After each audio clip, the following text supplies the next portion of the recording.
So welcome to Copy with a Purpose, everyone. And our guest this week is Doug Drenik. Doug, I think you were here in 2023 or something, a couple of years ago. That's right. That sounds right. Yeah, telling us about everything the Trails and Forest Stewardship Committee was doing. And I know you guys have been busy, so we're super interested in hearing what you might like to share with us this morning. Yeah. Awesome. Yeah. Thanks for the opportunity, Doug and Sarah. Hi, everybody. For those that I don't know, and I think I know most of you, my name's Doug Drenik. I am the chair of the Trails and Forest Stewardship Committee. I also am the vice chair of the Open Space Advisory Committee with Martin as well. I love coming to this group. This is always a warm welcome here, and happy to share what's going on in the trails. I think there's a lot of cool things coming up, so I'm excited to share some of the bigger projects at least. And if you have questions outside of what I talk about, I'm certainly willing and able to answer those questions too. I put Great. together a slide here just to keep me on task. So let me share this with you and give some visual. It's really nice. So I'm going to talk about Pickerel Pond. I'm going to talk about work we're doing at Honeywell Town Forest, and then some other smaller projects. So Pickerel Pond is, to me, a very exciting. There's some exciting stuff going on at Pickerel Pond. If you hadn't heard, this was probably 3 months ago now. We completed what we're calling the Island Bridge. You can see the two pictures there. This was by far the most strenuous long-term project we've ever undertaken. I remember this is over a year ago. We went out there and we thought we were going to knock this out in a day. I remember Martin was there and we had some people taking pictures and everybody was excited to see the new bridge, and we literally got like maybe a quarter of the way done. It was the first time using these, and you can see the posts here, and I can zoom in on this too. Let me just zoom in a little bit. You can see these posts right here. These are called helical screws. They attach themselves into the muck at the bottom. They're usually used for boat decking. This was our first time using this as a bridge foundation. We were fortunate to have two people. You can see two of them here. This is Bill from Mass Autobahn, and this is Martin from Mass Autobahn. They were our guides. We used, God, I want to say as black locust for the wood, which was supposed to be what you want to use for long-term durability on this. It was expensive. The helical screws were new, so that took us, I would estimate, at least 20 hours to complete. And as you can see, there were people literally in the water all day throughout. That's Matt Gardner, our own chair of the Concom. So I was thrilled. You can see the picture on the right here. This is the completed bridge after it was done. Hey, Doug, I think Cindy's got a question Oh yeah, if that's sure, okay. Cindy. Yeah, Yeah. yeah. Yeah, so I'm looking at the guy in the water with his hand on the corner and with it where just above his wristwatch. Am I seeing like a screw, like it's like a corkscrew? Boy, Is that that what the is. bottom is like a corkscrew? Yes, it is. It is. That is Yeah. crazy. Yeah. And so the No. whole post goes all the way. Like how far does the post? So It, the top of it doesn't show at all. It's no. just We cut it. We cut it afterwards. okay. So yes, that's we they. I should say they. I was not in the water, and that was kind of the beauty of not having one of these wetsuits. Is I wasn't able to act like I was in the water and helping. So Matt and our friend David Little were the two that were in the water. They would screw that thing until it stopped, Okay. and then once it stopped, we were able to cut off so that nothing is exposed. above the Wow. bridge. If you haven't had a chance to check it out, it's a very cool. If you see this map here, this is right here is where this bridge is. This had historically been a kids sort of, the kids found it before we did, to be honest with you. There were, I mean, we pulled out ping pong tables and wood. Like they used everything they could to make a passable surface over that. It was not safe, to be honest. When it was high water, it would be underwater. It just wasn't obviously a sustainable path to get to that area. If you haven't been over there, it's marked here as Island Overlook. I think this is one of the nicest spots in our Natick trails. It's very peaceful. You got a great view of Pickerel Pond. Very few people know about it, and it sort of dead ends back there. So if you haven't checked it out in the past, I would highly recommend it. But like I said, this was one of the big things that we wanted to complete, and luckily we were able to get it done. Yeah, Martin. Maybe one more thing. Oh yeah. Uh, where the red dots, it says trailhead, is there parking at all of those places? There is this one here is this is you can park on the street here. The trick is really finding which path to go down because this is a business right here. I think it's a hot yoga studio, if I'm not mistaken. Okay. And so we're trying to get people to start here on Erie Drive. There's parking there too. There's a trailhead marker. Okay. That's probably the easiest. And then you just walk down this blue trail Sure. Sure. as well. Thank you. Yeah. Yeah, Martin. I just wanted to add from a kind of a naturalist point of view, the big attraction would be the Atlantic white cedars, which are apparently a rare ecosystem in Massachusetts. And you can this is there are several locations in the Pickerel Pond area that have them, but most of them are inaccessible or quite a distance from trails, so you can't really access them. But when you get pretty much to where that labeled North Overlook is, if you look to the north, you can actually see and in some cases touch the Atlantic white cedars, and get a sense of what they are. Yeah, Claire works with the Nipmuc tribe members on sustainable harvesting of the Atlantic white cedar for some of their purposes as well. So thank you for pointing that out, Martin. So that was the Island Bridge. We're thrilled with that. We do have some work to do now.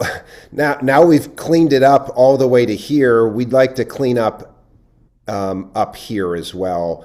There, as I mentioned before, this was sort of a kids hangout, and it probably is now a lot more accessible for the kids.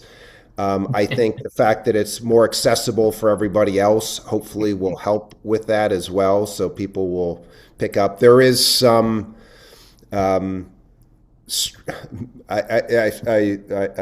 hesitate to call it a structure, but some sort of structure back here where some kids were trying to make a fort or something like that.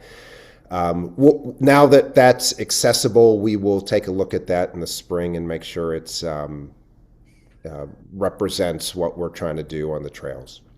Hey, Doug, I'm guessing just about everybody here is familiar with the overall mission and focus of the group, but do you have slides, or are you planning on also just kind of repeating kind of a quick overview of No, how you guys come to be, yeah, where you yeah, get your right. funding from, that kind of stuff?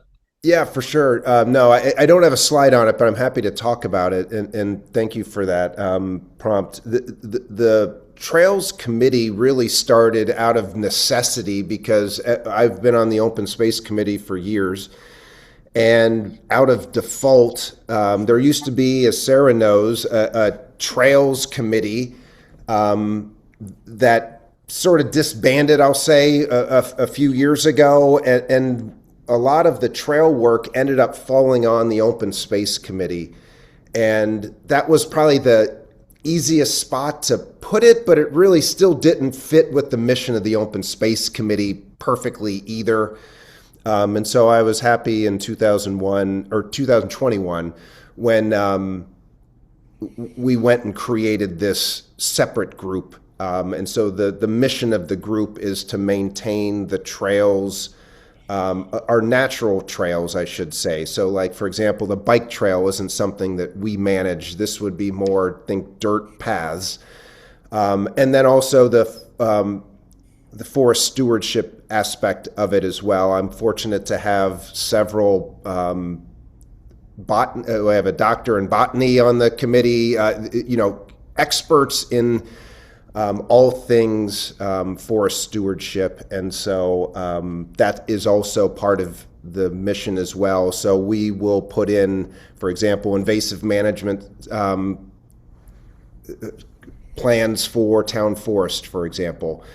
And so we also deal with maintaining the health of the forest, but really the main charter is on maintaining and keeping up the trails.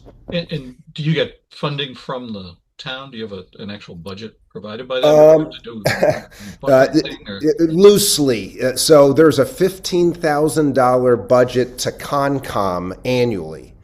Now, we can go to Concom and ask for that, and I'm going to talk about one of those projects that we've got coming up that we successfully got money for.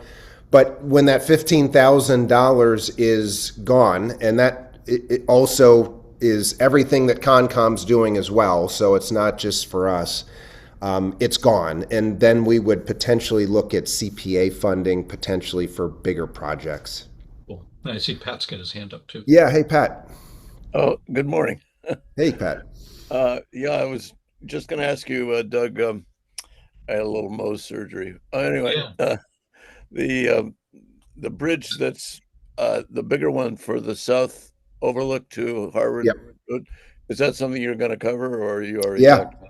Yeah. That's next. Okay. Gotcha.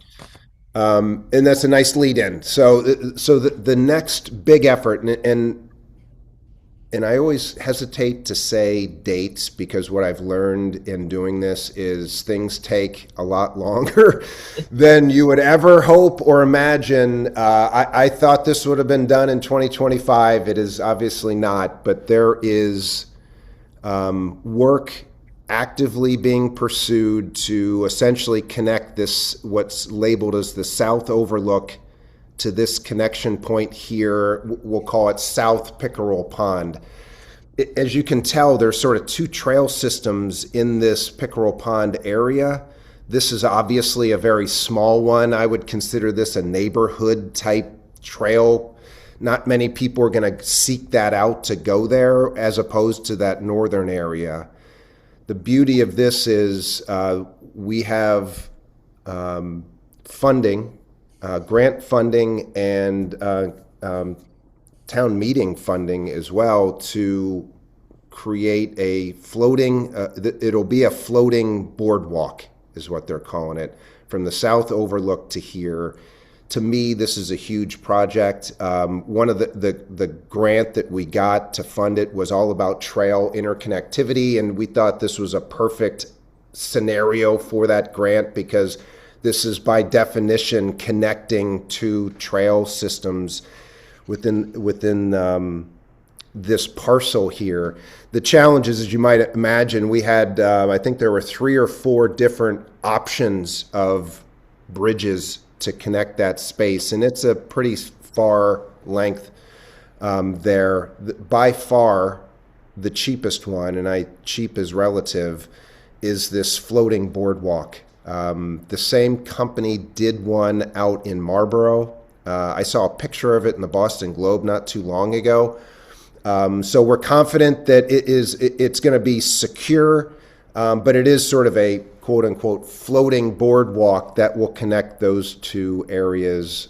Everyone's very excited about it. Unfortunately, with how high the cost was, we weren't able to do some things that in a perfect world would have been nice, fishing overlook or something to that effect. a place to sit, those types of things. But I'm thrilled that we will be working towards that. There were some complications in getting this set up so Claire Rondelli, who I'm sure this group knows well, had to work with DCR, I believe it was, and there was some controversy about the size of the pond, and if it's over a certain amount of acres, it goes into other restrictions and things like that. That has now been cleared, and like I said, our hope is in 2026 we will have that connection created and built. Cool. I see Gary and Pat both have their hands up. Gary? Yeah, no, I was only going to comment. I've been on that Marlboro bridge that floats. It is really cool. So Is that right? Oh, good. yeah, I have not been out there, but it looked very nice. I think that one's a lot longer than what we're going to do, but I've heard good things about it. yeah, it's very long, and I didn't do the entire loop around, but there's a circle around there you can do as well. That becomes dirt path. Yeah, and I'm assuming it was fairly stable. Oh yeah, it's very stable. I mean, I don't know what happens when it's windy, but Yeah. it's mostly I think metal and probably fake wood, planks, or maybe it was all metal. I forgot now, but it was very wide, and yeah, it was just really cool walking on the water, so to speak. Yeah. No, great. That's great to hear. I love that. Yeah, Pat. Doug, I was just curious, do you have the Beaver Deceivers for these new bridges built in, like the one over there, or how are you going to handle the Beavers? That's a good question. I'm hoping because I don't think that the Beavers, since it'll be floating on the water, that this will be as much of an attraction for them. Honestly, I'm more worried about this smaller bridge here, the stable one. That because it's a good question though, Pat. That's the one that we kind of did a little half-ass job on, and In Town Forest before COVID. Yeah, with some of those guys like Ben and Nate, and the Beavers really started to go to work on that one and the one in the Town Forest. And Claire, we all had to rip those out. Yeah. And I don't know. I'm just wondering about the Beavers. Yeah, no, it's a worthwhile watch point. My hope is that the floating bridges won't be as much of an attraction for them, but this one here may be a different story. But the Beaver Deceiver, we have them there already, as I think you know, and so we certainly would entertain the idea of adding more if necessary. The other thing I was going to mention quickly, I'm sorry, is that you probably haven't gotten into it, but there is a Beaver Deceiver over on the one that goes to Bradford Road, the one that goes from the water. Yeah. And then Bradford Road, with the planks and everything, they do get a little overwhelmed once in a while, real high water. But there was this is my area of specialties.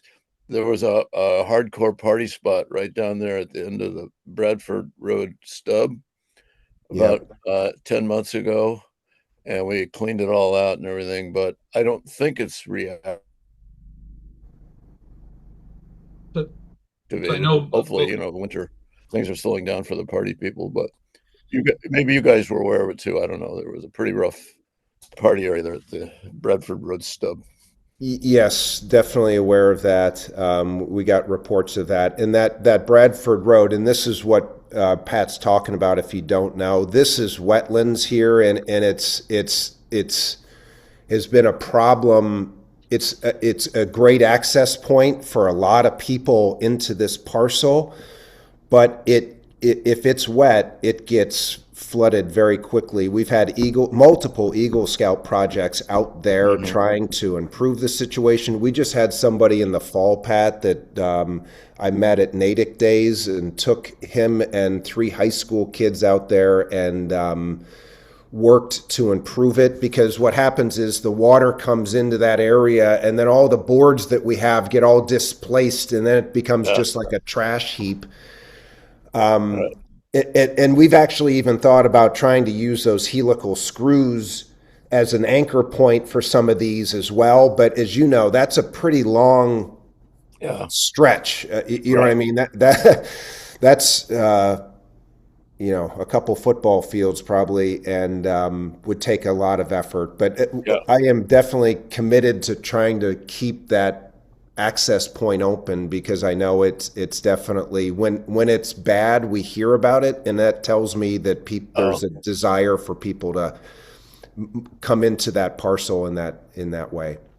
yeah. I know Rick and Sarah both have their hands up, but also Brinley and I had the same question. Just can you describe again kind of what a beaver deceiver is and what issue there would be with beavers with these bridges? Yeah, yeah. And believe me, I'm no beaver expert. That said, we have had a lot of beaver issues, and so you become a little bit more aware of this. The beaver deceiver, and we've got a cool. It's right here actually. If you see where Yeah. my pointer is where we have the beaver deceiver, and actually there's even an educational sign right there that will tell you about the beaver deceiver. And I wish I had the graphic because it would probably explain it a little bit better, but the beaver deceiver essentially allows water flow even though the beaver doesn't think there's any water flowing through. And so that's the deception part of it is the beavers want to clog up any sort of flowing stream, and this essentially tricks them into thinking there is nothing to clog up, and yet there's water actually flowing through it. There has to be a certain depth of the water, and so that's been an issue in some spots where we want to do it. It has to be, and Claire would know this, but a certain depth. And so if the water depth is less than that, we can't use the beaver deceiver. There's one over at Town Forest as well, with some of the issues we have there. And the issue with the bridges is this becomes an anchor point for the beavers. This bridge, and I'm pointing to this new one that was created here. And this one, the water isn't flowing in and out as much in Pickerel Pond as you'll see in Town Forest, other areas like that, and so it remains to be seen if how big of an issue this will be. But in the past, as Pat mentioned it, we had I call it the Eagle Scout Bridge. I think it was an Eagle Scout project or a Boy Scout project that created a bridge over at Town Forest, and the Beavers just used it as an anchor point to then build their lodge. And then we would have to wreck the Beaver Lodge, and nobody wants to be doing that either. So we eventually decided to take that bridge out because we couldn't find a way around it. And that was actually one of those areas that it wasn't deep enough to put a beaver deceiver there. So it doesn't always work. But the essence of it is it deceives the beaver into thinking they don't need to do anything when in actuality water is flowing underneath it. If you can imagine, there's a person that runs a company that this is what they do. They'll relocate beavers for you. In Massachusetts, you're not allowed to relocate beavers though. And so the challenge is you can capture them, you'd have to kill them though. And that's the debate that we have with this is, let's be honest, nobody wants to kill beavers. But that's certainly not something. We've actually even pushed one of the trails in Town Forest uphill just to allow the beavers to do their work there rather than capture them and kill them. So our hope is we can navigate the beaver issues appropriately and everybody stays sort of in their lane. But the one issue where the town will come in, and it happens more at Town Forest than here at Pickerel, is if the flooding causes issues to Route 9. And that has happened in the past. And obviously, if there are issues with flooding, especially a major roadway, because of what the beavers are doing, then action will be taken. I do want to give due credit to Lane McDonough in the chat for suggesting that these be called Eddie Haskell's. that joke will be funny to at least some of us. But Sarah's got a question, and then Cindy and Rick put his hand down. I don't know if he's still got a question. Sarah. So when you were talking about the additional section of that you're going to do, that's the floating bridge, and Yep. you had mentioned that due to funding, there were certain pieces of it that you weren't going to be able to do. Are those things that could be added later if the funding were available? Probably not what we had envisioned, no. Okay. And part of that was because we saw designs for not a floating bridge, but an actual length bridge, and it had designs on it where there'd be like sort of a corner where you could have a seating, or a fishing spot or something like that. When we went to the floating bridge, obviously people will be able to stand there and fish if they so choose, but but they're not, the seating and that kind of thing probably is going to take a back seat because of that. Okay, thank you. Yeah, Cindy.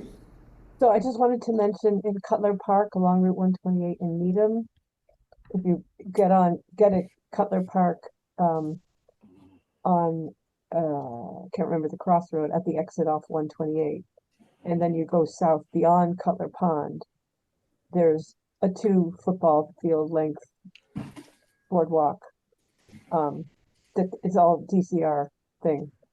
If you wanted, it's a lovely place too. Cindy, I just put that Rick is just saying the same thing. Never mind. Yeah, Cindy, I just put that in the chat. I don't want to stop Doug from making progress. This is really interesting. So yeah, no, it's a neat walk. The only problem with it is that it's near 128, and so there's constant road noise, and it takes a while to get to the floating bridge part of it. But the topology or topography, whatever is the correct word for it, is varied and interesting.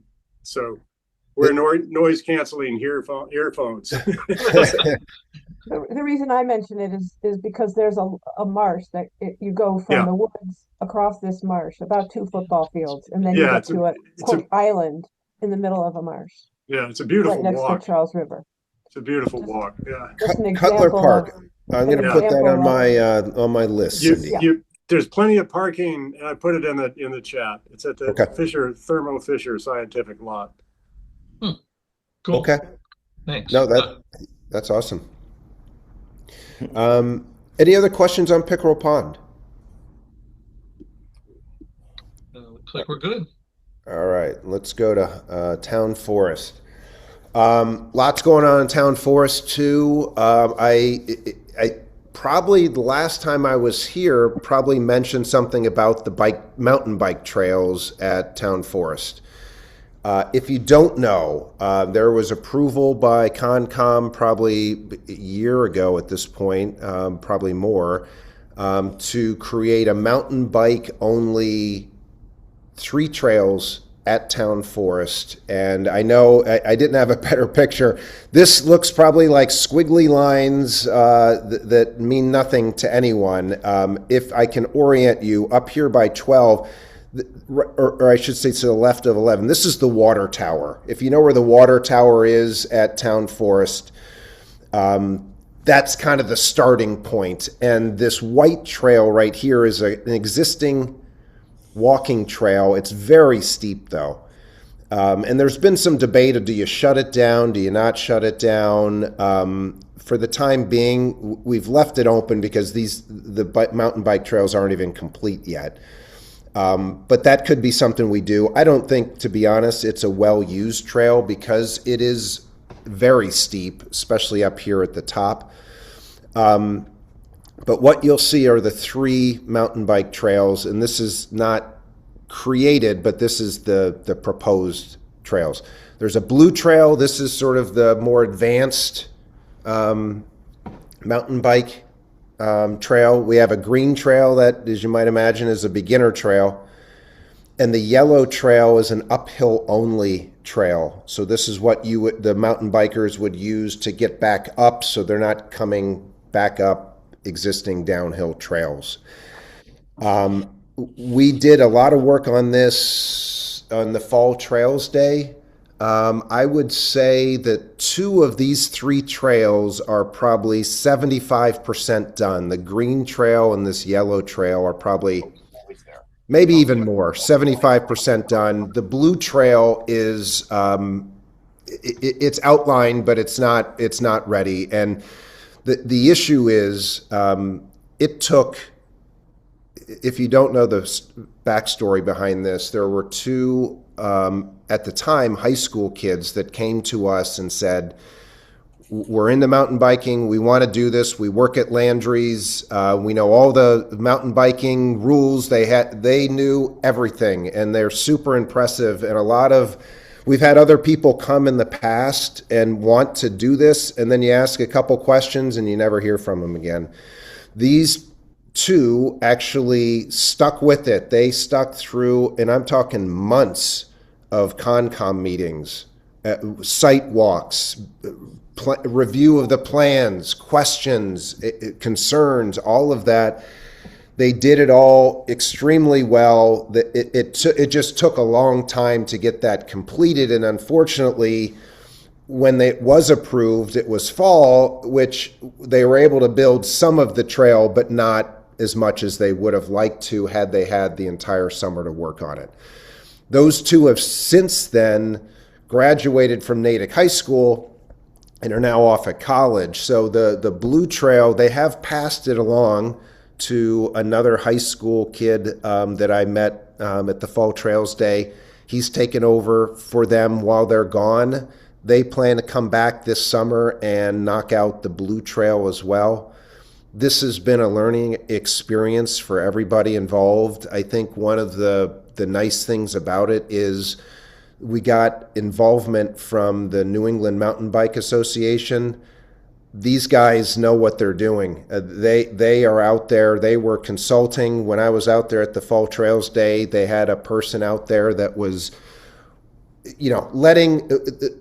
we want the kids that brought this to us to sort of have ownership of this, but we also want to make sure that they're provided with guidance and expertise along that way. So they reached out to them. They've got that guidance and expertise that we were looking for and made everybody feel comfortable with this project.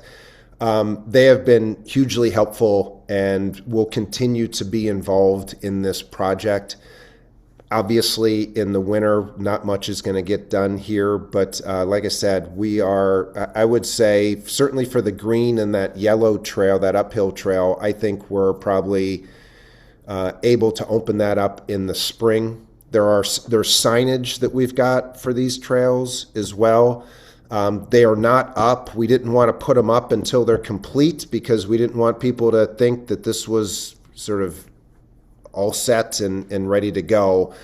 So we'll wait on the signage until at least those trails are complete. That signage should make sure everybody's aware that you are on a mountain bike trail. It has signage for different areas along the trail in case someone would get hurt. There's going to be sort of a labeling system on a few trees that will have numbers on them, so people will be able to identify where they are on the trails if something would happen. And we separately had a GoFundMe page for some of the materials that are needed for this. And I was very surprised and very happy to get almost $4,000 out of a GoFundMe page. That money will be used for the features that are created along the trail. Each of these trails, any of the features, and a feature is just sort of I'll call it a trick. I'm not a mountain biker. Maybe a jump or something like that. One of the requirements for approval was every one of those features will have a sort of a way to get around it without going over the feature. So for the people who are willing and able to go over a jump, go over the jump. If you don't want to go over the jump, you take the path that doesn't require the jump. And so people will have sort of two options as they go down those trails. I had two questions about that, Doug. Yeah. One, just like all the other trails that require routine maintenance as well. I'm guessing for the mountain bike trail, the maintenance is a little bit more specialized. Um, and in terms of the kids taking ownership of it, or the mountain bikers taking ownership, is the Yep. thought that, um, well, that they'll step up to maintenance tasks as well. So that's one question. And the other is in terms of the potential for injury. Was there much of a battle with the town or anybody else being concerned about potential liability if we were kind of creating an attractive nuisance or something like that? Yeah. So as far as the maintenance goes, we're going to have separate. We have trail stewards today for each of our trails that are out there. They agree to go out on the trails at least twice a month and report back to us any issues that are on the trails that they can't handle. We're going to have separate trail stewards for specifically the bike path. And I'm thinking these high school kids are the perfect scenario for that. It's their baby. We want them to feel ownership of this. And they also will have more expertise in how to fix it. To your point, this is probably not about picking up trash. It's more about something eroded or something needs to be fixed, that kind of thing. So we will have separate stewards that only do the mountain bike path. So that's, I think, good there.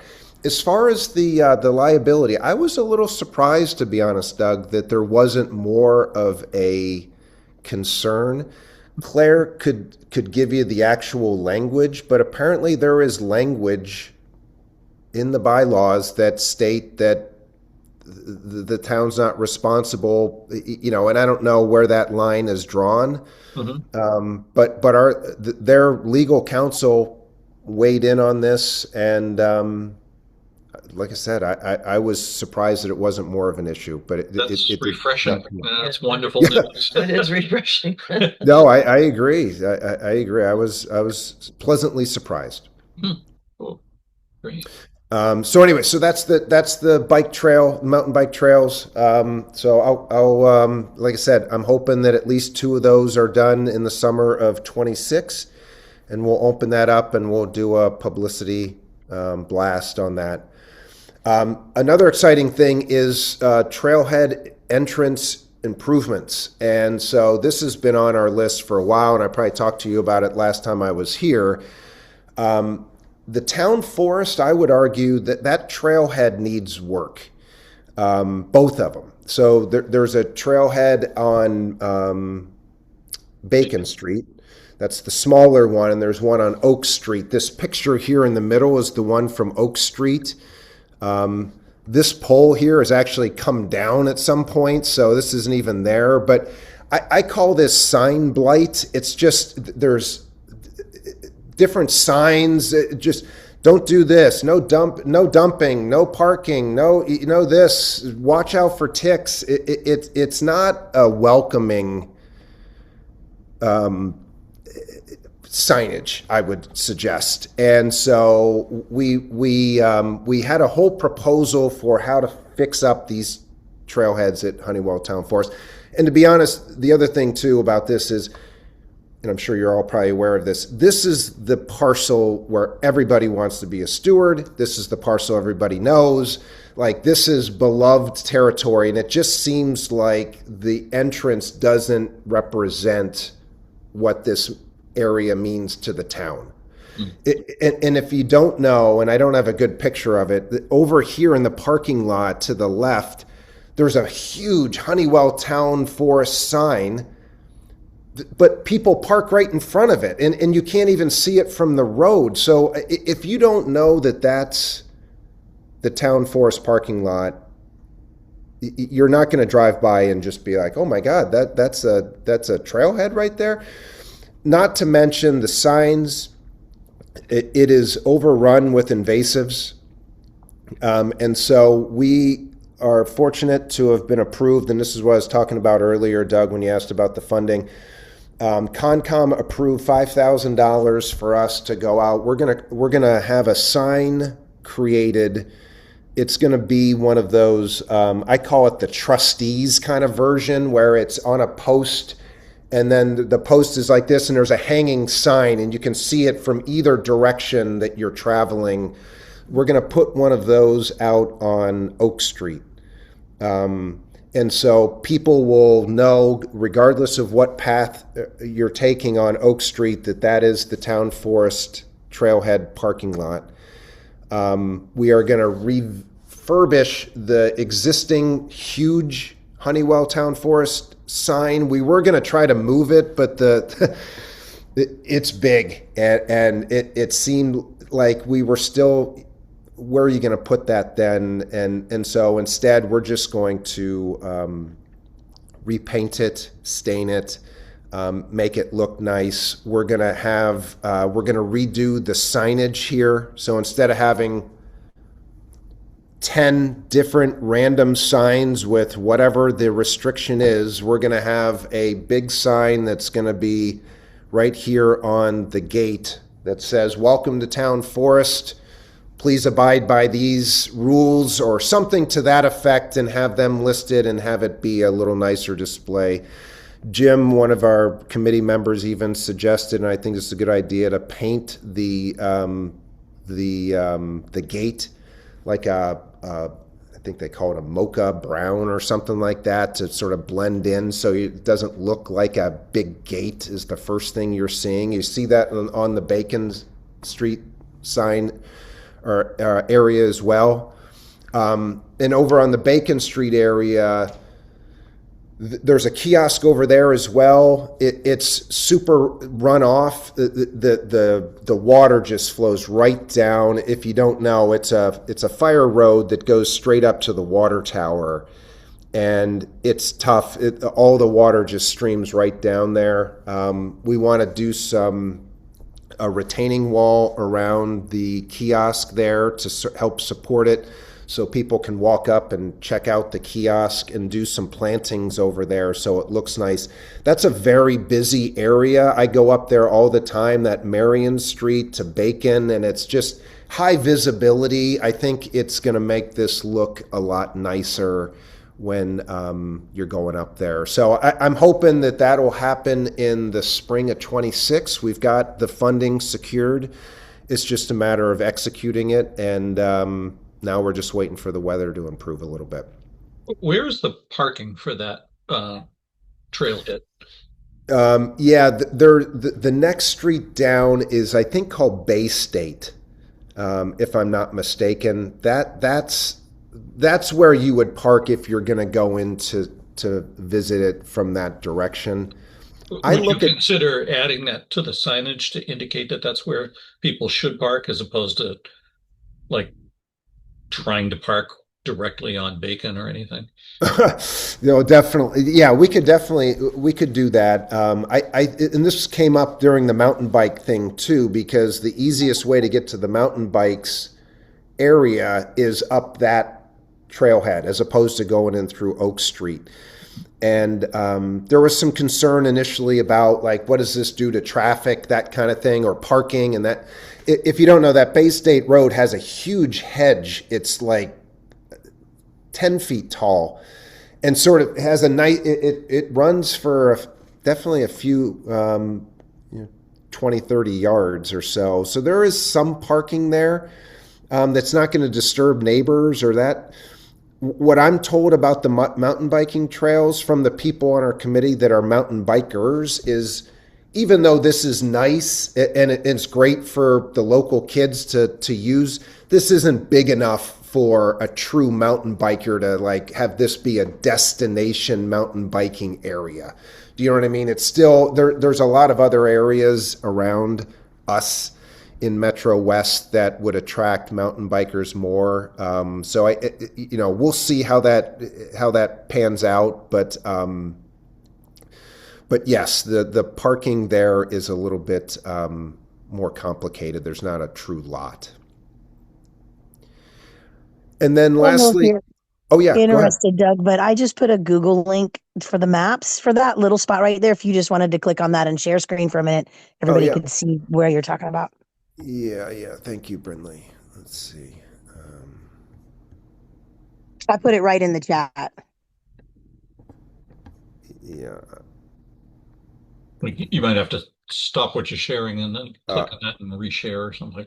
yeah, thank you.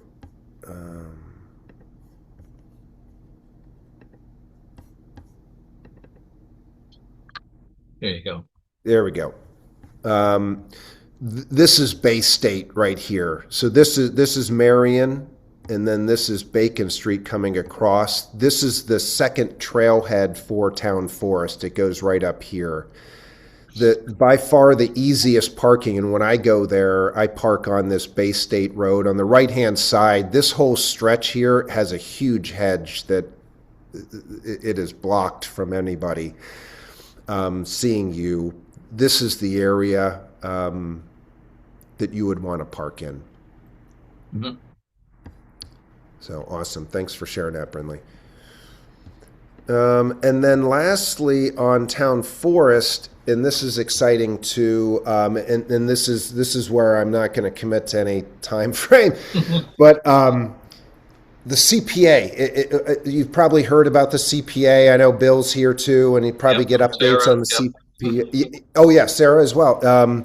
So there's a whole, I know, prioritization list that's out there right now for the funding and all of this. What we're cooking up on the trails side, and this is in coordination, this has been something that we've talked about in the Open Space Committee for years, is making that Oak Street trailhead, so right here, like all the way down, an accessible trail. It's already very flat. So it's not like this is going to take, and I shouldn't even say estimates, but it's at least already flat. And the hope was we would build an accessible trail all the way back down to past where the Beavers were. And there's a little sort of, hopefully to get an overlook into the wetlands there. So, and have that be accessible as well.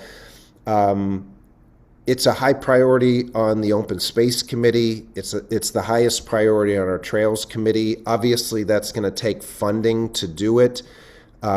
Because this CPA is so new and the process is new, we're still trying to work through which group submits that, who's leading that. There's multiple groups that are interested in that. I also talked to some accessibility people in Natick as well, and obviously, as you might imagine, they'd be very excited about that as well. But it seems like a nice addition to that area if we could make that at least portion of the town forest fully accessible. Would the gate itself have to be modified or clear an area on one side or the other?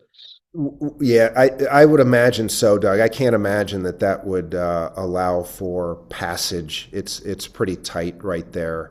The first step in that process would be to have someone with experience in this do some sort of accessibility study on this to see what would need to be done, and then we would have a clear vision of the amount it's going to cost us. But to me, that's one of our future wish lists that I think would be a great addition to the town. Cool. Yeah, Cindy. So does that mean that that the trail is paved essentially? As I understand it, it doesn't necessarily have to be paved. Okay. Now, I could be wrong on that. There is a whole nonprofit that I reached out to in Central Mass that's it's unpaved accessibility trails or something to that effect that they are willing to help us with as far as get this off the ground. Martin, do you have more information on that? Yeah, I don't have the details, but I think as a model Broadmoor, when you first come into it, you're on an accessible trail, which feels like packed stone dust. It's yes. Very fun. Yeah. And what's really remarkable about that is that it is on an incline, it's on a slope, yet it doesn't erode. So somehow they did that very, very well. It's pretty much stayed flat over the years, and that takes you down to the overlook, sort of the boardwalk on on the pond, and I think you can also take the other direction and see an overlook for the fields. So that's a small portion of the overall Broadmoor, but it's some of the nicest views you get to see. Yeah, thanks for that, Martin. That's a good example. I should use that in the future. That sort of hard pack, I don't know what you call that, but I think that's what we're looking at, Cindy, more so than paving. Thank you. So that's town forest. I got one more slide for you. These are smaller town Oh, Bill's got a question. Just wanted to mention that Wellesley has those trails near the Whole Foods that are like a hard packed stone dust that are really nice too. You might want to check them out. They're wide. They seem very stable. Now that area is all flat. Yeah, right. But certainly something you should go over and check out. They've done a really great job with that area. Yeah. Yeah, no, for sure. Wellesley is our model for what we want to be. They've had a CPA for a lot longer than us, though. True. And that helps. We have a couple other smaller town projects going on just to make mention since I was here. So if you don't know Pine Hill has been sort of the redheaded stepchild of the Natick trail system. And the reason for it is it's off Tech Circle. If you know, it's up by Pickerel Pond area. If you know where Tech... What's Club, that area? Longfellow? Yes. Yeah, Longfellow. Right. It's up there by Longfellow. The issue, and we've had this for as long as I've been doing this parcel here, but no one was able to access it because there's no parking. And so over the years, there's been numerous attempts to try to make parking or find parking, and it just never worked out. And so we sort of abandoned this, to be honest with you, that trail, and just leave it as open space that's unused, and the animals can make full use of it. I got a message from a guy named David. He's a teacher at the Accept School. That's the parking lot we actually tried to get them to allow us to use to get into Pine Hill. It's the Accept School. This is a school for, I believed, kids with learning issues. And it goes from young kids all the way up to young adults. And David reached out to me. He's a teacher there, and said we would love to take over that trail system, and I want my kids to learn about responsibility, community, giving back, all of this, and we would love to help with Pine Hill. So I met him out there. We walked the trail. We marked where it should be going. And essentially, they have taken it over. And they just were in front of our committee in November getting some additional funding for trailhead improvements. And I think the DPW is going to drop off some, I don't know if it's stone or wood chips or something like that out there so they can fix up the trailhead of it. To me, I got a chance to work with David and some of the kids out there.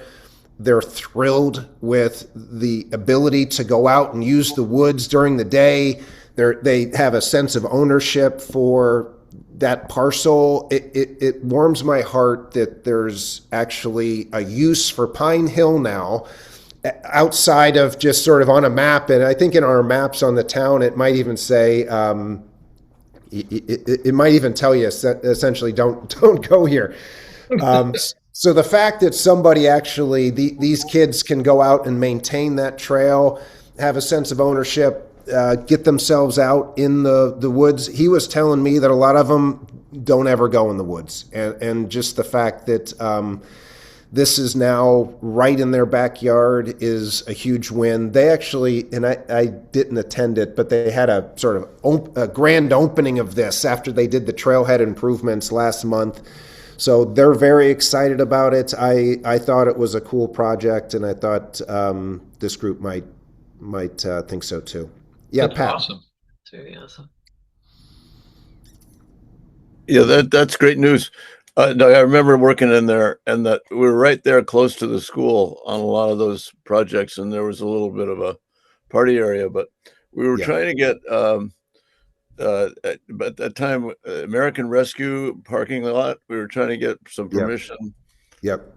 to have parking in there, but I don't know where it went. But that used to be the Bradford School, wasn't it? Now it's called Brandon School. Now it's called the Accept School. Or I thought the property adjacent to it was Brandon School. Brandon's behind it. I might have to. Yeah. Okay. There's another one. I see. Right. So the Accept School is where the ambulance place used to be. Oh, okay. It's that parking lot there is now the Accept School. Yeah, Brandon is kind of behind it, closer probably to Winter Woods, right? Yes, I think it's the Winter Woods area. Yeah, right. Yeah, exactly. That's Winter Woods. Yeah, we, as Pat says, when the previous incarnation of your committee, we wrestled with the same issues, and we walked it, and we said, "This is great land. How do we get access to it?" And it's super cool that you. Yeah, no, I'm really. That's awesome. Yeah, I'm thrilled with it too. And unfortunately, the school, and I kind of understand this. Because we approached them about getting a couple parking spots, in that parking lot that's reserved for just trail users. But they've got. We were talking about liability issues. You know what I mean? They've got issues. They also have their parking lots full on weekdays. You know what I mean? So they. Probably rightfully so. We're a little hesitant to give up 2 parking spots. And then even us trying to explain where those parking spots were is probably going to be problematic as well.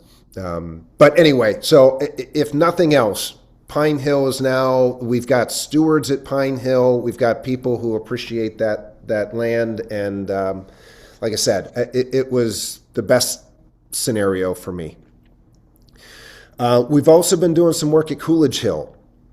Unfortunately, first off, I should say, we rerouted. Our attempt is to reroute some of these trails that, if you don't know Coolidge Hill, the main trail literally goes straight uphill.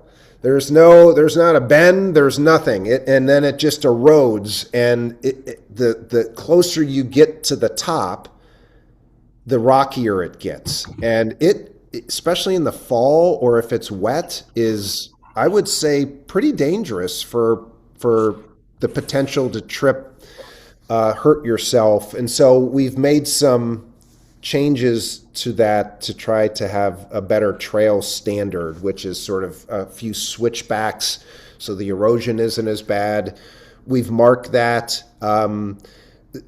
That's a real neighborhood path, and it's difficult in those scenarios. To old habits die hard. People, we will close off a path, and I'm telling you, we took a tree that was down and used probably 6 people to move it in front of the trail, and a month later that tree's cut in half and moved away. So it's hard on some of these, especially the neighborhood trails, to get people to use the new trails. We've marked the new trails. Rather than continuing to pile stuff up and then have people open it up, we're just not going to maintain that trail. We're going to make sure all the old blazes are gone from that trail, so anybody who comes out there would hopefully see where the trail should be.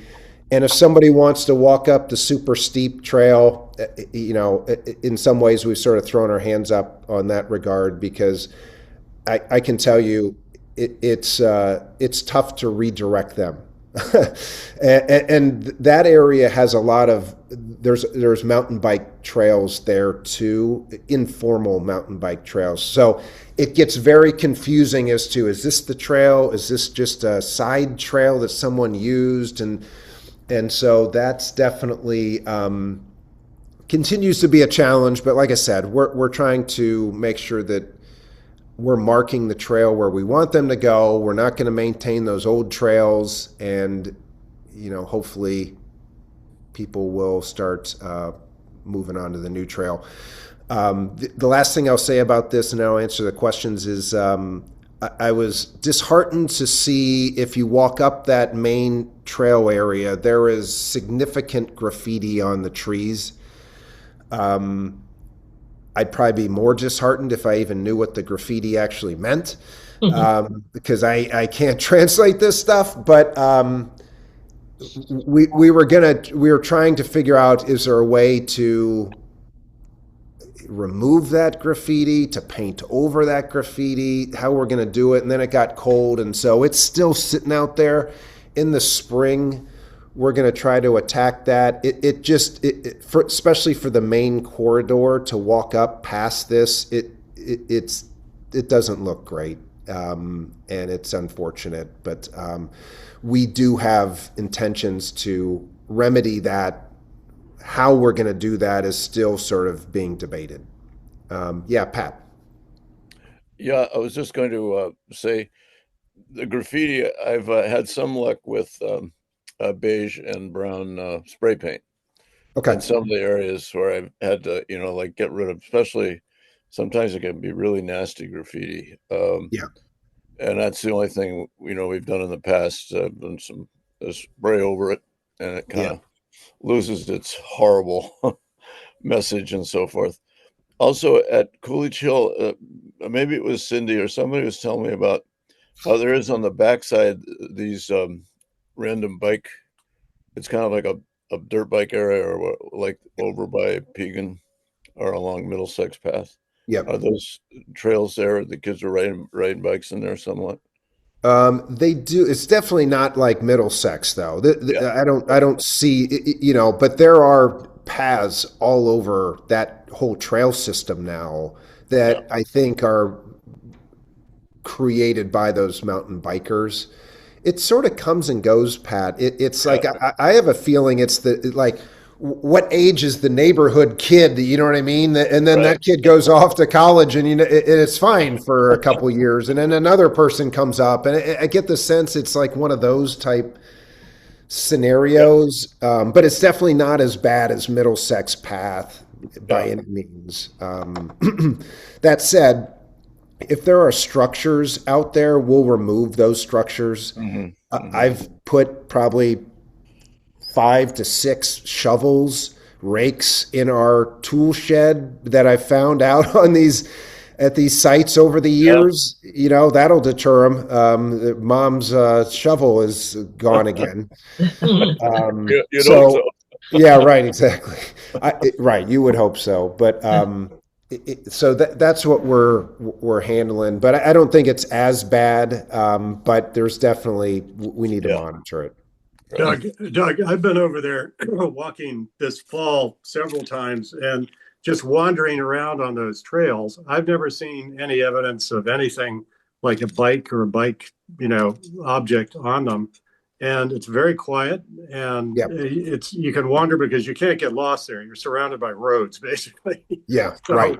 It's just a wander, and it's more fun than going up to the top of the hill, which is kind of a drag, and there's nothing really to do up there. So, well, definitely, yeah. And we've heard, and Pat knows this better than I do. The broken glass can be a problem up at the top, and I know, like, Pat's out there trying to, clean that up as much as we can. That's the one thing we continue to hear about occasionally, is the broken glass up at the top of Coolidge Hill.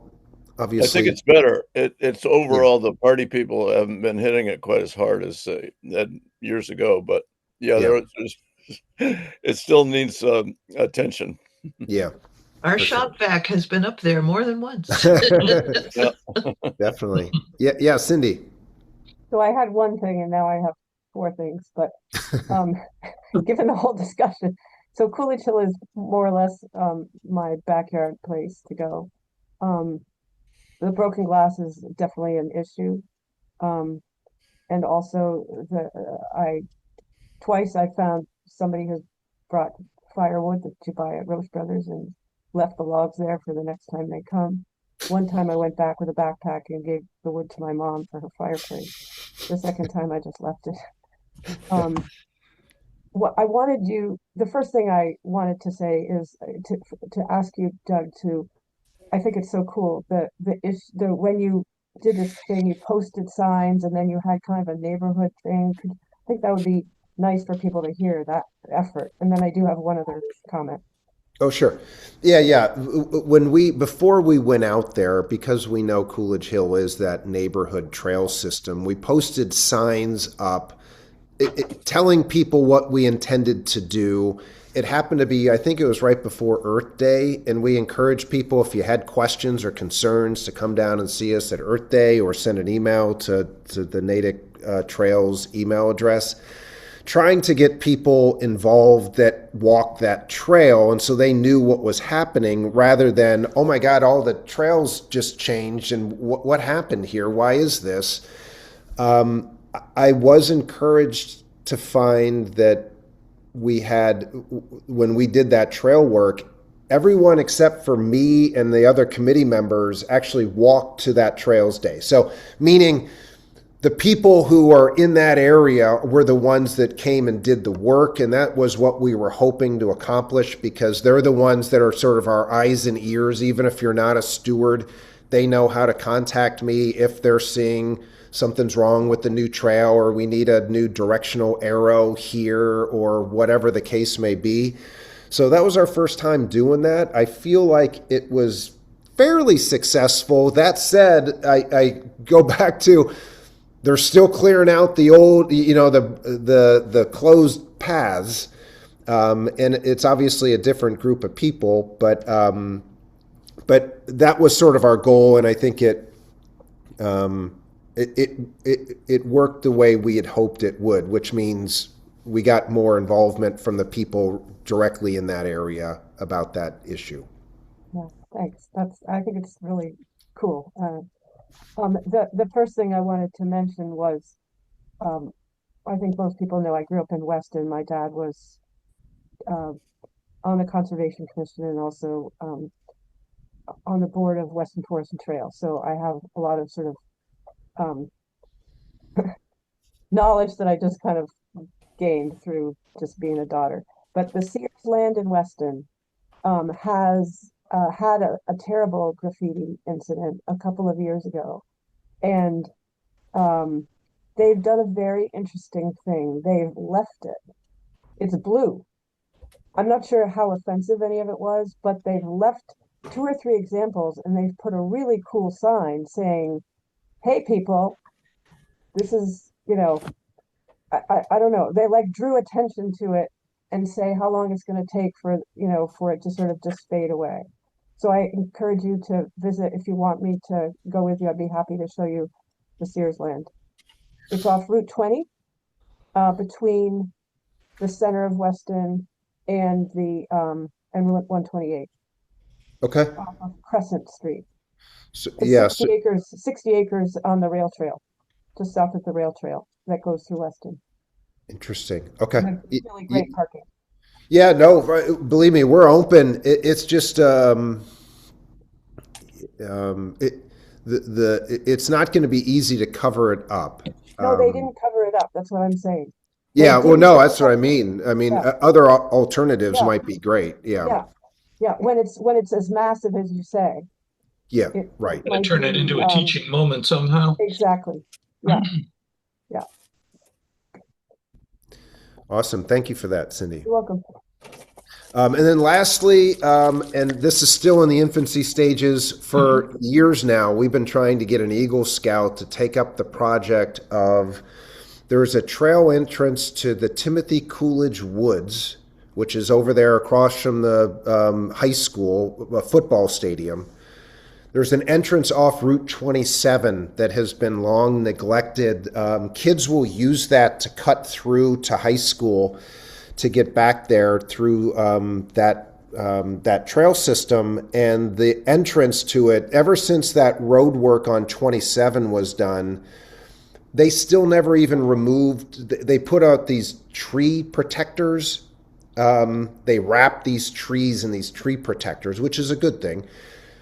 they do all the work, and then they open up the roadway, but they never took the tree protectors off, and it's just overgrown and it's super steep. If you don't know, Route 27 is here, and the first thing the trail does is it goes like this right down into a bit of a, if it's wet area. And so we've had excuse me, a couple of Eagle Scout projects start on this and then some ways at some point fall apart. So we're hoping that this latest one sticks, where they would build box steps down from that trailhead, and then a small bog bridge over the wet area, and then into the trail system. I think this would be a nice. It certainly warrants an Eagle Scout project. That's a significant amount of work, and would also help beautify that area and create a better entrance to that from Route 27. Yeah, Pat. Oh no, that sounds encouraging. There's also a little entrance area right at the back of Cedar Gardens. Do you know that one? Oh that yeah. You can get into the Timothy Coolidge. I don't know how many people use it, but it's there's some parking there, I guess. If you knew. Yeah, for sure. If I walk that, Pat, that's how I get in it. I walk around it and then up through Cedar Gardens, so I know that area well. We've had that on the list too. It's unclear if that needs to be sort of a road. That the first part of it is sort of, it looks like some trucks have been using that to get behind those buildings potentially. Yeah. And that's eroded that away a bit.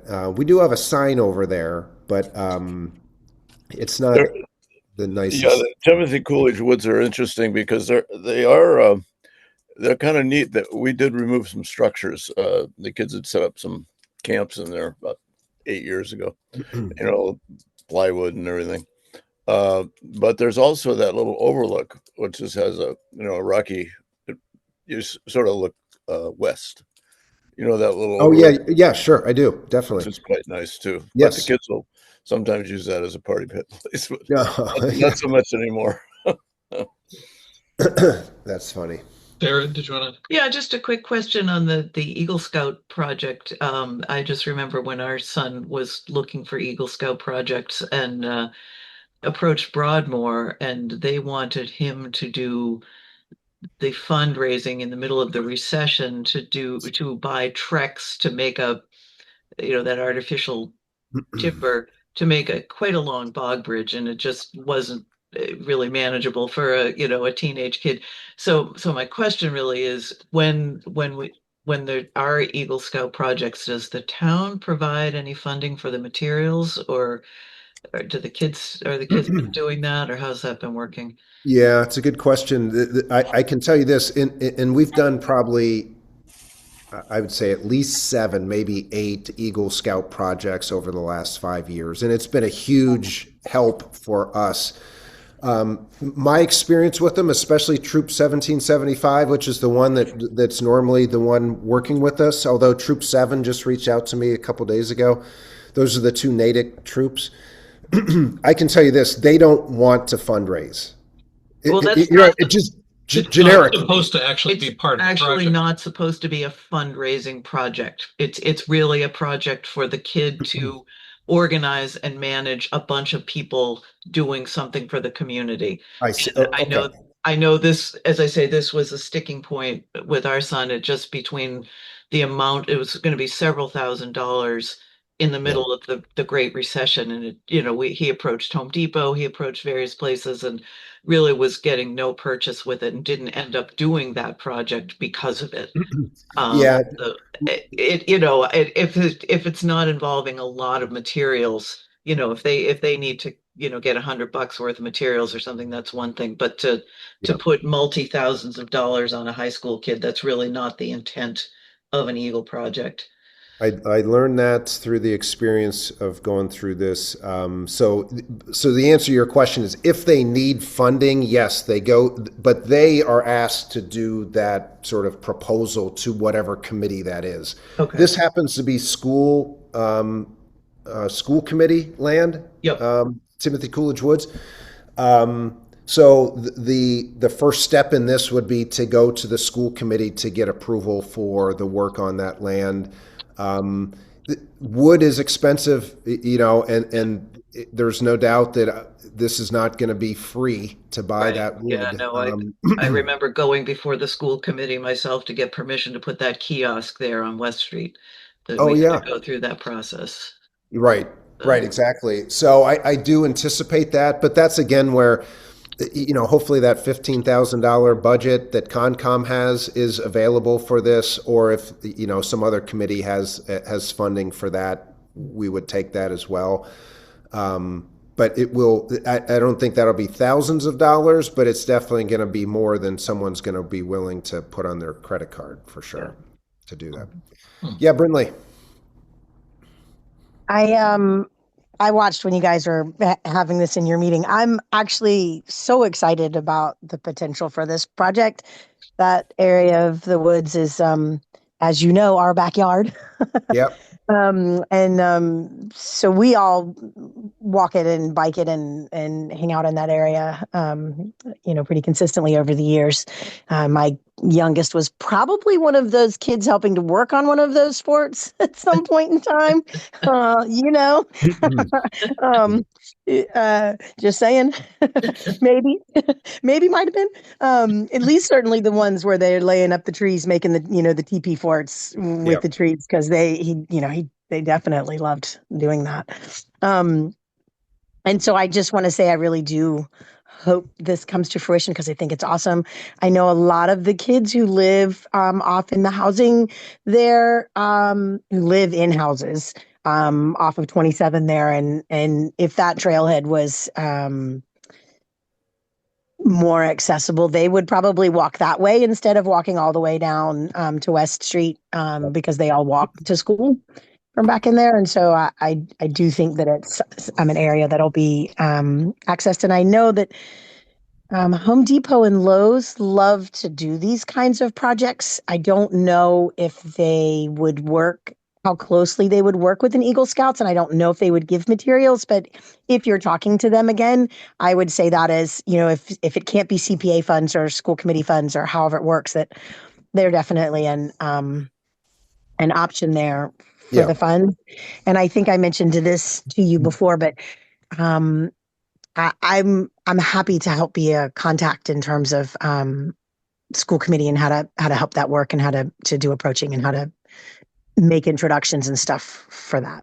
Yeah, that's awesome. I'll take you up on that if we need it. Claire normally helps direct the scout candidate to the right people.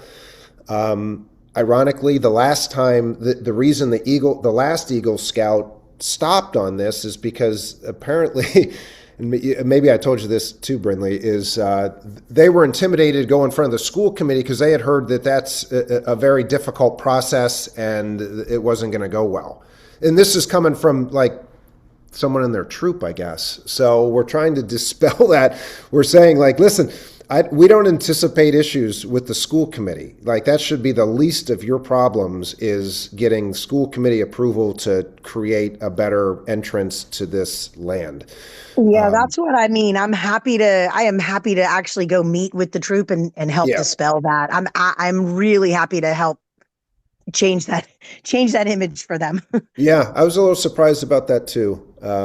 So anyway, so hopefully this one gets off to a better start. They have not gone in front of the school committee yet, though. So at that point is when I'll probably take it more seriously. I'll be honest, if this doesn't happen with an Eagle Scout project, I think the Trails Committee should just find a way to make it happen with volunteer efforts and do it. It's just, it seems to like fit from what I know of an Eagle Scout project is as to like a significant effort. You got to go to committees, you got to create a proposal, this whole thing. It checks all those boxes. And so I just keep kind of hoping that someone it latches on and they take care of it.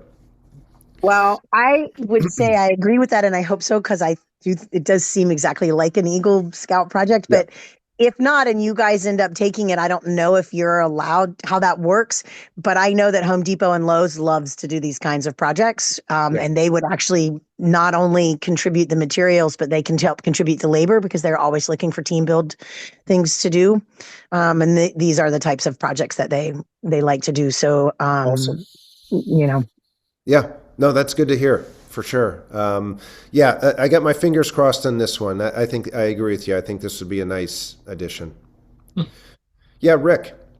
Yeah, it's a quick question. Mumford Woods, is all of that in Natick or is some of it in Dover? And what's the, the parts of it that are on the Natick side of Pagan Hill that go down from the hill are tricky, obviously, to maintain because there's a lot of water in there.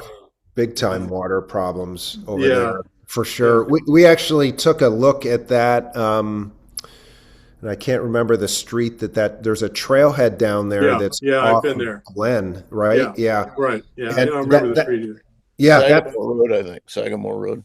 Okay. Sagamore, yeah.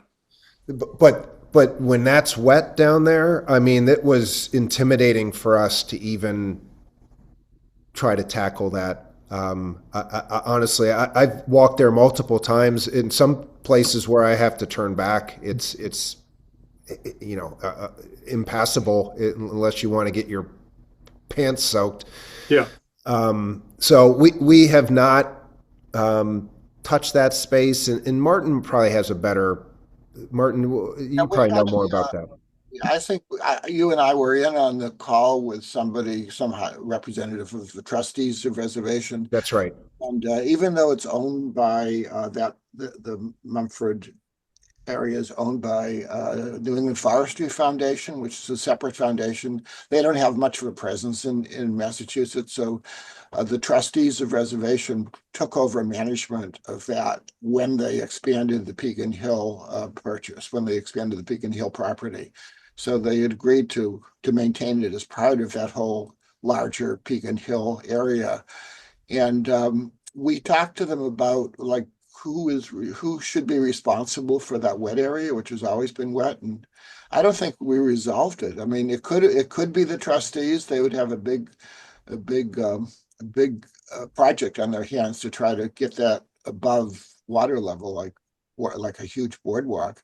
Yeah. I think you volunteered on behalf of your committee. I'm not sure. You might have taken on quite a bit of a challenge there, but I think you did volunteer. But it wasn't really. I don't think we really resolved who was going to actually do it. The piece of it that I'm most interested in isn't coming from Sagamore Hill, but when you're going up to or down from Pagan Hill, it's kind of nice to circumvent it because you have the farm in the way. You can walk along, beside the Lookout Farm along their fence there. There's a path that feeds into it, and you can go up and down. I think there's a little part of that may have some boards in it. I forget, but that gets really wet, and that piece alone would be nice to have because it's another way to get up and down from the hill if you slightly more gentle in most places than going up the trail when it's wet or when you're concerned about that kind of thing, where you just want a different view. But it's not terribly long. No. But it down near its bottom, it connects into the Mumford Forest trails. So that would strike me as being a trustee's priority if they knew there was some demand for it. Maybe, I don't know. I want to be a little bit mindful of the time since we're approaching 10:30 and Doug's been so generous with our time. And now, of course, I see four hands up. So let's take these move on. Existing questions and then maybe we can let Doug go and get on with the rest of his day. Bill, you are up next. Yes. Hi, Doug. I wasn't going to let you be here and not talk about Pegan Cove. First of all, I got a couple of things. First of all, can you give us an update on where you are with DCR as far as getting a lease or whatever that arrangement is? I know Claire's been frustrated with that for a while. But in addition, that first bridge has two major gaps in it now. And I could see a dog breaking a leg or a person tripping and hurting themselves. And it's Yeah. a really strong bridge, but I don't know how old it is, 50 years. I mean, so we need to do something about that. So can you Yeah. help me? Well, I wish I could help you with better Yeah, news. So for everybody else, we have a lease with DCR that is either expired or has expired or will expire soon. And Claire has been working to try to get language in the new lease that allows us to do work in that parcel. And I don't know how it's worded, but sort of, trail work on that parcel. Because to date, we have not wanted to do too many major projects on that trail system because DCR is the owner of that property and they literally won't get back to Claire. Like, in fact, there was in this, as a person that's in corporate America, it boggles my mind that this even happens, but they had a Zoom meeting. The DCR person set it up with Claire, and then he no-shows. So she's on finally she gets a Zoom meeting, and then they never show up, and it just boggles my mind that we're trying to do free work for their property, and we still can't make progress on that. So we did not have a December trails meeting this month, Bill, so I don't have the latest update from Claire, but I am not aware of any progress on that lease arrangement. What Claire told me a while back, months ago, was that they were really close. She had proposed wording, and the guy at DCR didn't respond. And then she finally got in touch with him, and he said, "Oh, the lease is expired. We can't do anything. We have to start over." So it's just been one disaster after another. All right, well, I got my update, not what I wanted to hear. No, But I wonder if we could do some. I mean, I know Pat and I have worked in there multiple times, just trying to keep it safe. Yeah, for sure. And I think that's Claire's new angle, is the safety aspect of this and the liability aspect and that kind of thing. Yeah. Because I think, and correct me if I'm wrong, I haven't been there in a while, but someone put an official sort of sign to close that bridge. Is that true? Not that I've seen, but I haven't been in there. I'm not aware of that yet. Is that right? Okay. But we've been aware of that bridge issue for a long time now, and we even had our most tenured trail workers out there saying, "Is this something you can fix?" And they're just like, "This is above my pay grade." They didn't feel comfortable that they could do that, nor who should pay for all of that. You know what I mean? Really, it should be DCR. So that comes into play too. Yeah, Pat. Yeah, I'd say the bureaucratic finger pointing on Pig Cove has been pretty rough for years and years. I had a real quick random question for you, maybe Mary. I don't know if she's on this, but is that a bald eagle's nest still over there in the in the cemetery area of Fishbone? Mary would have to answer that better. Okay. I see the bald eagle occasionally, so I know it's around, or they are around. But you're right; it was in is that Dell Cemetery there? I'm just curious. Yeah, no, I actually I saw him probably a week ago at this point. So really, to my knowledge, Greg has photographed those eagles quite a bit. Yeah, that's right. Yeah, the nest is still there. We haven't seen them doing any building. And this is probably the time when they would start building, over this next month. So I don't know, but we still see them flying. Yeah. They're still around. I just have no idea it's unusual for them to not return to their nests. Once they've built one, they really like to return. My understanding is that once, if something happens to one of the partners, that can change things. But I don't know. There's still one or two, maybe on Lake Cochituate, in one of the bigger pond areas, woodlands areas, but I'm not sure. Yeah. Yeah, Cindy. Yeah, we've definitely seen them. So, I just wanted to clarify when you discussed the TAFs, the acronym, and forest, is the forest is the forest that TAFs is responsible for just Honeywell Town Forest in terms of that, your mission? Yeah, I missed that the last part, but only the forests of the open space parcels that we support. Okay, so more than just Honeywell. Oh yeah, yeah, yeah. Yeah. Okay. Okay. Yeah. Cool. Now I will say we focus on Honeywell because Yeah. there's a lot of like attention there and all of that. But yes, in theory, Okay. it should be all of them. Yeah. Okay. Cool. And then regarding Pegan Cove, um, would it be helpful to rattle cages in other like Dave Linsky or anybody else to like push on that, or does that counterproductive for the DCR, like getting DCR to Yeah, offer that? I mean, I think it's a good idea. In fairness, I've been trying to let Claire work with this, Yes. but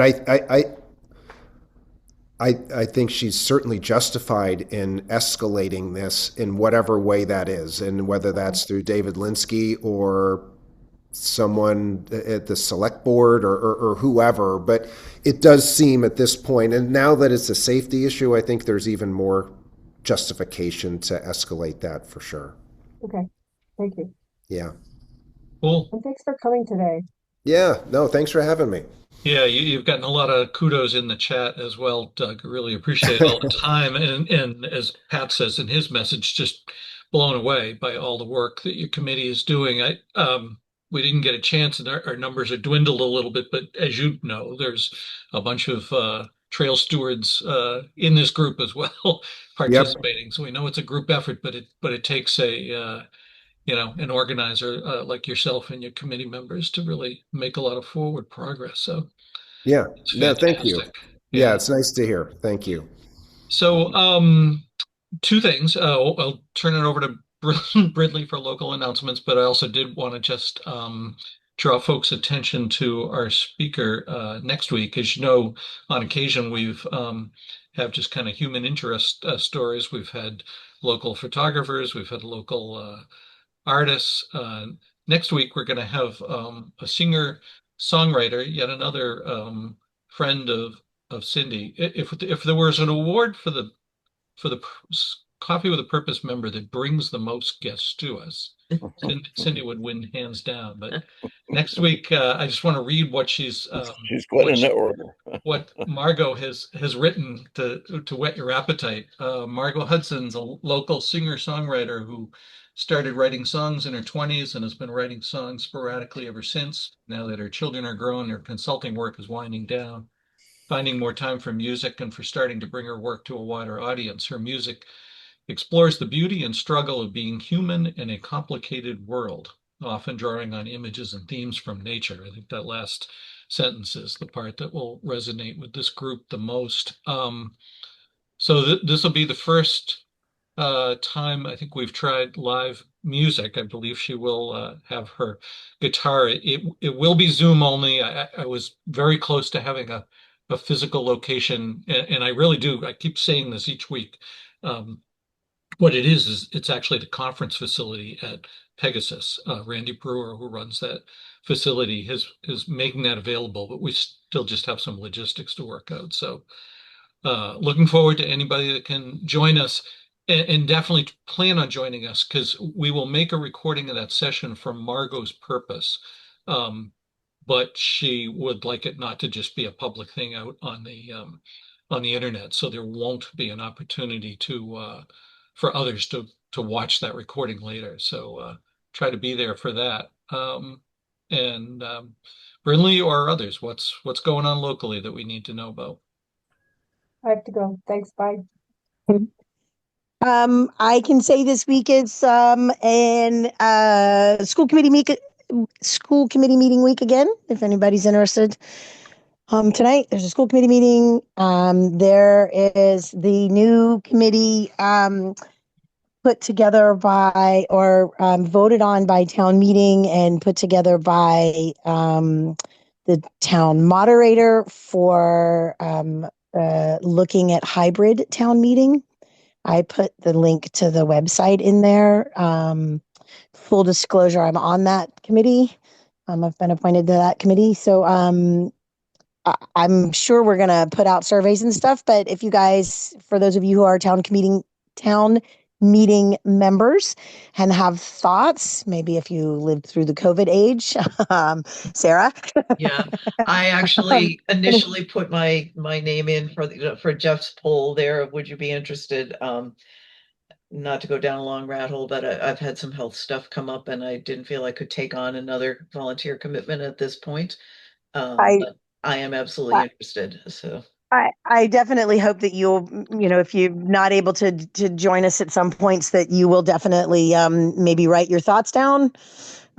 We'd love to have input. I'm not sure when we'll have our official surveys put together, but I'm sure we'll get them out. But we have a meeting on Wednesday. And this is going to be a tight turnaround time. I think they're looking to have stuff, report this March. For town meeting, spring town meeting. So it's going to be it's going to be fast and furious. But that is on Wednesday. And then on Tuesday, I was trying to find the link. And of course, I cannot find it right now. But on Tuesday, I thought I'd bring something new for activities. There is an open mic night at Morse Library downstairs. And it's at 7. And I just thought that might be fun. So if any of you like to participate in open mic nights, if you're familiar with them or not, you can. I'm not sure if this one is just poetry or what they're doing for this, because of course I couldn't find the link. But it's a fun thing to do, to go listen to people and share their interests and abilities. So if anybody's interested in that. Yeah, thanks. Maybe I'll write a poem about artificial turf.